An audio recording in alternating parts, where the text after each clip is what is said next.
This is a hard gospel reading. It's just hard. Great crowds are following Jesus on the road to Jerusalem, and he gives 3 of the hardest lines in the whole of the 4 Gospels. First, if anyone comes to me without hating his father, mother, wife, children, brothers, sisters, yes, and his own life too, he cannot be my disciple. Second, anyone who does not carry his cross and come after me cannot be my disciple. Third, no one can be my disciple unless they give up all their possessions. Here is the sermon I would like to give. Right, so this is just in brackets. So this is the test sermon. Oh, don't worry about this too much. Jesus just means that we must put God at the centre of our lives and not turn other things into idols. We must prioritise things so that God and his kingdom are first in the centre. We must use everything else for his glory. We must relativise everything else, not get enslaved to these things, recognise that they're important but they're not absolute. We must make priorities. Close brackets. Right? That's a good sermon, and I've given it 7 times in the last year. It's just not today's sermon. It's not today's gospel because it's not relevant to what Jesus says. He says some hard, absolute things, not some relativising things. You cannot follow him.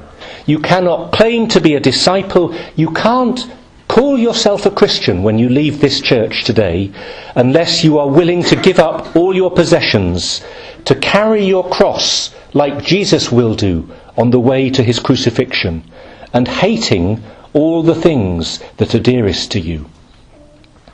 Now I'm going to clarify a little bit here. Clearly, Jesus can't mean the destructive kind of hatred that is a sin.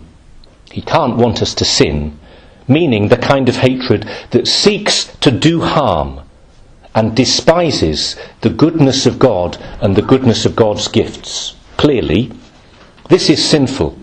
But this is still a strong word here, and we can't water it down. And it is clearly meaning, in this context, that we're willing to let go of, to turn away from, to recoil from, to be utterly, completely detached from these things.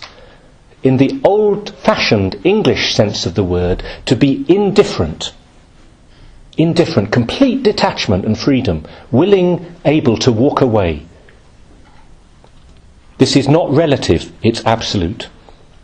It's interesting as well that in the last line here, when Jesus says that the disciple must give up, renounce all his possessions, these are the traditional translations we've heard, the Greek word actually means to say goodbye to them. Isn't it nice? Jesus is saying, literally, just wave goodbye to all this stuff if you want to come after me. There's so many examples of in history, when this actually impacts, and we see the effect in a dramatic way, but in all the ramifications on the things that Jesus mentions, especially family life, of the cost of being a disciple. I'm just thinking, just almost a random list. Thomas More. We know he died for his faith. He died for truth and for conscience. But remember, his wife was visiting him, writing to him, trying to persuade him not to do this because of the damage it would do to family life, to her, to his children. St. Margaret Clitheroe, the great Yorkshire martyr, the heroine, who was killed, tortured and killed for helping priests and having mass in her home, a wonderful witness. But the people who tried to dissuade her, because she was still a wife and a young mother, her act of martyrdom made her husband into a widower. It made her children motherless. And you can see the tension here. Is this the right thing to do? Does Jesus really mean what he says in the gospel? The wonderful, wonderful St. Jana Moller, the great 20th century doctor saint, who risked and in the end gave her life for her unborn child, deciding not to have a termination in order to help this child to live while she was sick and not to have the treatment that she needed that could have killed her child. What an amazing witness. She died just a few days after giving birth, and she left her husband a widower. She gave her life for her unborn child, but it meant her other 2 children had to grow up without a mother. You don't envy these people, these decisions. Yeah? When you put the poster up outside St. Peter's, you see the heroism, but you see the cost and the struggle of conscience. And these amazing people, all of them, in fact, lay people like yourselves, seeing what it means to live and to die for truth, for conscience, for charity, for Christ, and that the cost is not particularly what they had wanted at the beginning of their journey. Why is Jesus saying all this right now? Because in chapter 14 of St. Luke's Gospel, it's getting serious. They're on the way to Jerusalem, to Holy Week. There are hints of what it means to follow Jesus earlier on. Jesus wasn't lying to anyone. You remember right at the beginning of the Gospels, he calls the first 4 fishermen, doesn't he? Peter and Andrew, James and John. They leave their nets, their boats, their father, and we think, yes, they've left everything. But the next day they're in St. Peter's house having supper, he's healing the mother-in-law, they're having a laugh in Capernaum. They've left a lot, but they haven't really left a lot. They're with Jesus in their hometown with their friends and family still. But not here. Not here. They're walking, in fact, geographically, away from Galilee, from home. They are actually having to let go of these attachments because of the cost of following Jesus as he carries his cross, which is going to happen very soon. He can't sweeten this. He can't play it down. He's spoken about the amazing rewards, hasn't he? This is not out of the blue. All the parables, all the promises. Follow me for the sake of the kingdom, for eternal life. Think of the parables, for a share in our Master's reward, for entry into the wedding feast. But it's at the cost of everything. And he gives these lovely extra stories. Think of someone building a tower, a big construction project. Imagine if you started to build and you didn't really know the true costs. Well, this is HS2, isn't it? I'm sorry, this is HS2 at Euston, the high-speed rail link between London and Birmingham and the Great North. They've started to build. They've torn the trees and the buildings down outside our house here at Euston. And now, last week, we discovered it was 20 million over budget and 5 years, and they're not even sure if it will get finished. The message of Jesus, sorry to use the jargon, you need a clear budgeted business plan. We do this for business. We do this in our finances. We do this a little bit in our relationships, in our studies. Why don't we do this for faith? Have you done a business plan for what it means to be a Christian? This is the gospel today. Jesus is saying to us, to me, to you, have you really thought about what it means to follow him?